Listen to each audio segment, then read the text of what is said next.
Saudações projeciológicas! Vamos finalmente, de maneira propriamente dita, entrar no mundo do livro Projeciologia, de Paulo Vieira.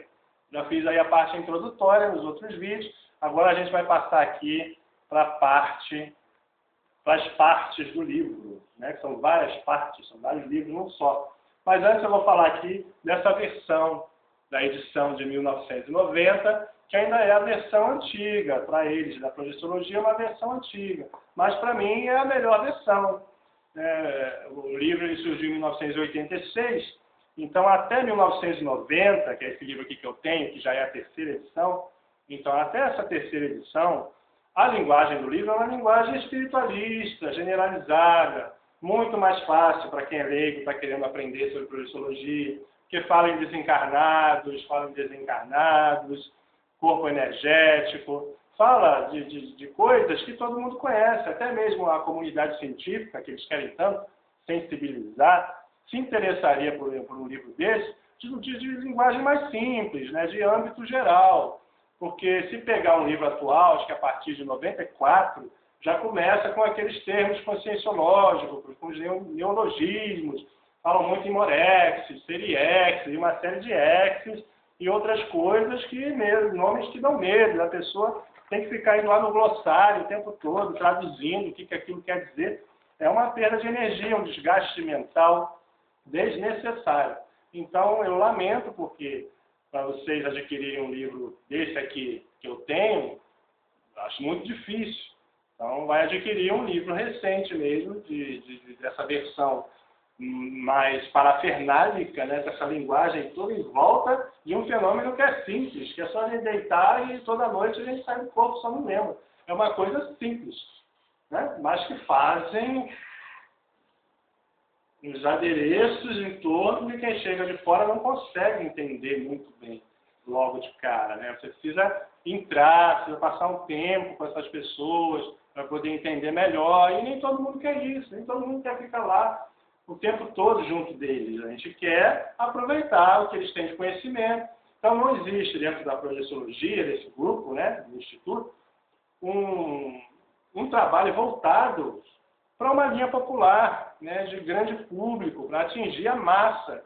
Porque o fenômeno projeciológico, o fenômeno projetivo, ele só vai se tornar popular quando a gente fizer um trabalho de massificação popular, de massa, não um trabalho elitista, para um grupo de minoria que fica falando aí naqueles termos só entre eles mesmos.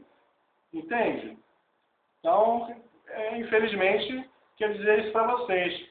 Esse livro aqui é relíquia, eu tenho, mas quem tem, quem não tem, só comprando um livro novo e tendo paciência para ir lá no glossário, se familiarizando com os termos da conscienciologia e projeciologia. Tá? Então, para quem não conhece o livro, eu vou colocar aqui o que o autor coloca, né? Reconhecimento, aqui logo nas primeiras páginas, o reconhecimento que ele faz aos amigos, especialmente a esposa dele na época, Elizabeth, que já foi profilada. Uma coisa interessante são as críticas. Aqui, ó. Críticas bem-vindas.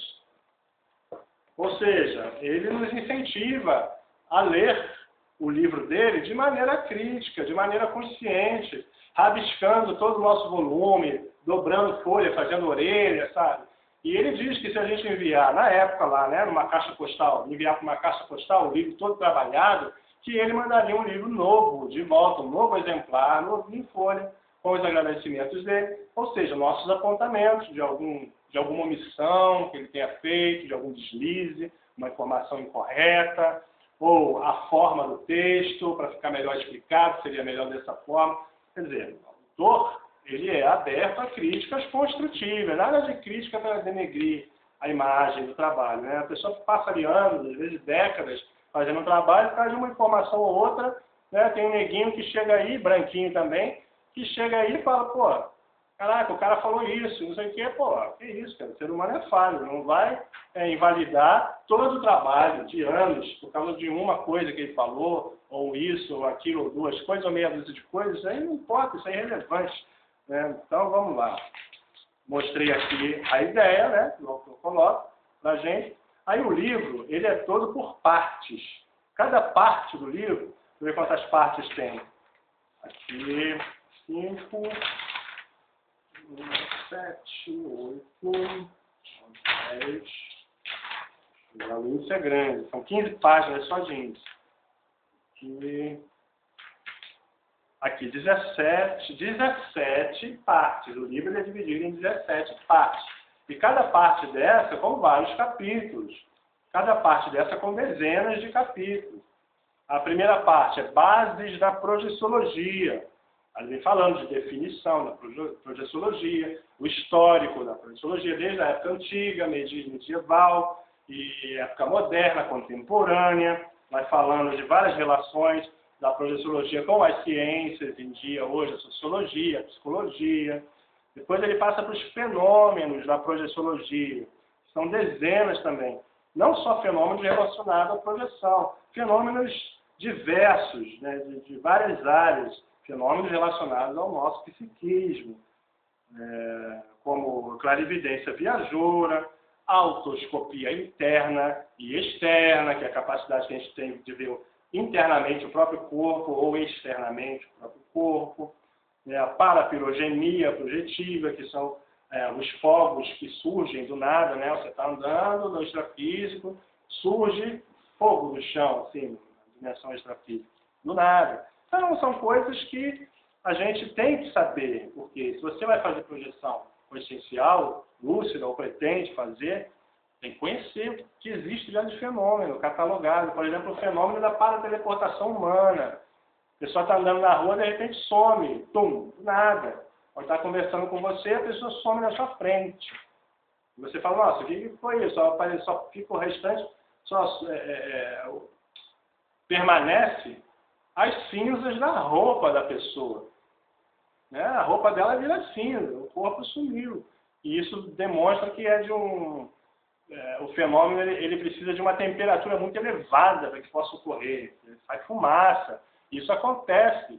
A pessoa não morre. As células são desintegradas ali e são reintegradas, materializadas em outro lugar. Às vezes distâncias de quilômetros, ou até de uma outra sala, de uma sala para outra.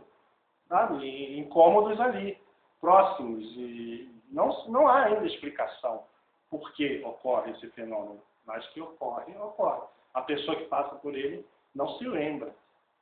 Porque onde estava, passa por uma amnésia momentânea, até ser reencontrado novamente. Fica perdido, às vezes, por horas. Né? E são coisas que a gente precisa saber. Eu tenho uma amiguinha aí no Facebook, Julia, como você está, minha amiga? Que tem medo de se projetar.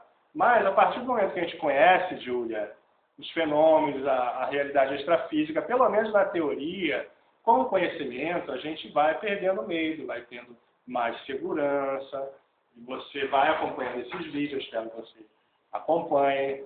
Um beijo para você, um abraço aí para o pessoal do GVA, que é um grupo aí que debate bem, que eu gosto muito e que também me incentivou a fazer esses vídeos, né? Um abraço aí para o Saulo Calderon. Então, vamos continuando aqui. Dos fenômenos, ele entra na fase da exteriorização da consciência. Eu já acho que aqui, eu já vou falar isso aqui mais lá para frente, não vou entrar logo aqui agora não, que é a fase da projeção propriamente dita. Mas até chegar lá, a gente vai passar... Ah, não, tá aqui. Foi o vento aqui que... Ih, tem muita coisa. O vento aqui que rolou minhas páginas. Nos fenômenos, ele fala dos estados alterados da consciência. São vários capítulos falando de estado alterado da consciência. Veículos de manifestação, são os corpos, né? Corpo energético, corpo físico, corpo emocional e corpo mental. Mental concreto e mental abstrato. As abordagens filosóficas, fala de universalismo, fala de moral cósmica. Aí vem da preparação para a projeção, aí que sim começa. A vigília física anterior, que é a fase da preparação, né, as questões psicológicas, como está o seu estado psicológico antes da projeção, e tudo que tem que fazer para otimizar a projeção consciencial. Aí falar de técnicas da projeção, são várias técnicas, dezenas de técnicas. Técnicas, às vezes, aqui infantis, que eu não vou entrar nesse detalhe e falar de todas as técnicas, ó, só para ter uma ideia aqui, ó. Técnica da visualização projetiva, que é muito comum, da concentração mental, tem uma aqui interessante, ó. Técnica do ato sexual projetivo, técnica do dióxido de carbono, dos mantras, e uma série de outras coisas. Aí vamos para uma outra parte, aqui já na 8ª parte do livro, que é a fase da exteriorização da consciência. Aí sim, você desenvolveu a técnica e vem aquela fase que acontece a catalepsia, a projetiva, os sons intracranianos, aquelas coisas assustadoras, né, que botam medo na gente, que confundem a gente. Parece que a gente está acordado, estamos acordados mesmo, mas parece que estamos no corpo físico, não conseguimos nos mexer, alguém fala com a gente, não é ninguém, com sons dentro da nossa cabeça. Então, período extrafísico da consciência, já é uma outra parte, né, que já é todo o processo quando você já está fora do corpo. O que acontece, o que pode acontecer fora do corpo, dentro da esfera extrafísica de energia ou fora dela. A esfera extrafísica de energia é uma coisa interessantíssima. O Valdo chama de esfera extrafísica de energia, que é um perímetro de 4 metros da cabeça do projetor para todos os lados, e aí se forma um perímetro de 4 metros, uma bolha, que a projeciologia deu esse nome, esfera extrafísica de energia. Mas eu só fui entender melhor isso com um outro livro. Eu tenho aqui outros livros de outros autores, isso é bom ter também. O livro de Sylvia Muldon. Sylvia Muldon foi quem catalogou realmente todo o padrão da projeção, que ela segue um padrão dentro desse perímetro que ele chamou, muito mais apropriadamente, de faixa de atividade do cordão de prata. Nós temos um cordão de prata que liga o corpo físico ao psicossoma, ao corpo astral. Então, nesse perímetro, próximo ao corpo, é o cordão de prata e a nossa mentalidade subconsciente quem manda. A nossa mente física acordada, nossa lucidez não manda nada.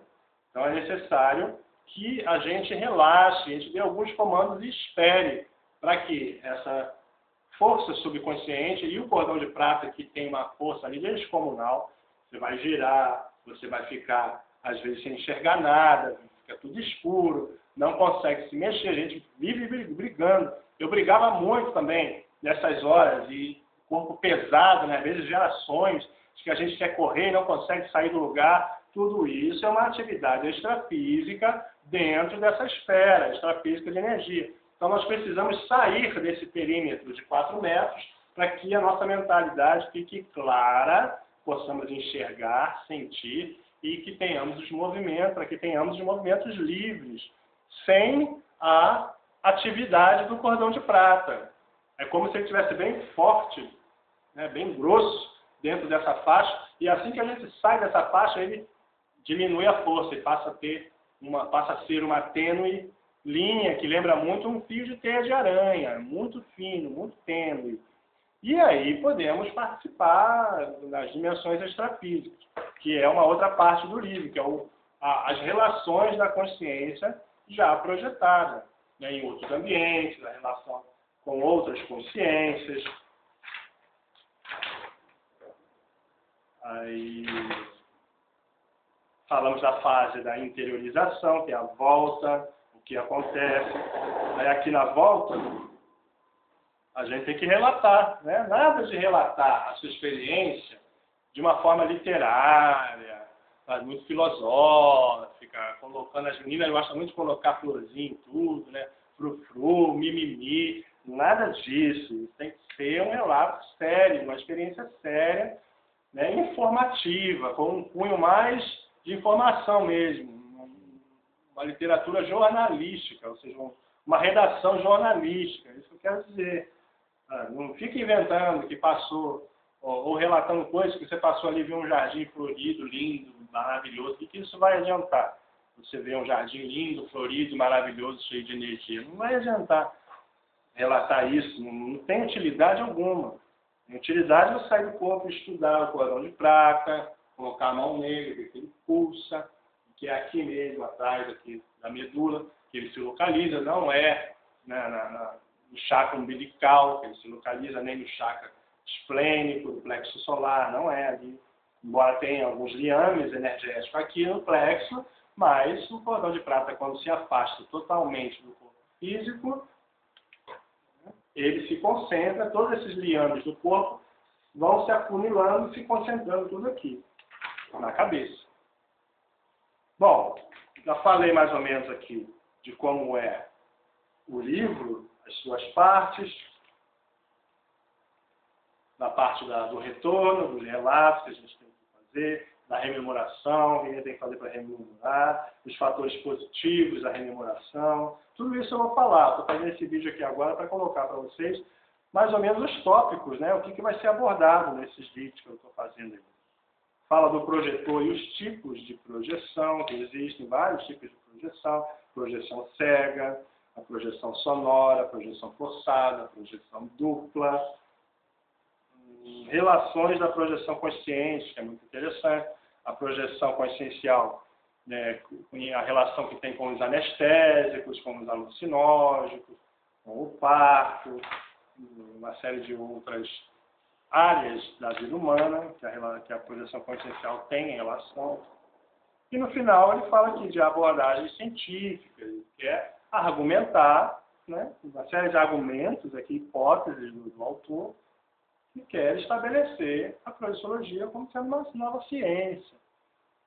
Mas é uma ciência experimental, individual, isso a gente pode experimentar para nós mesmos, mas não é uma ciência coletiva, de utilidade pública, não é.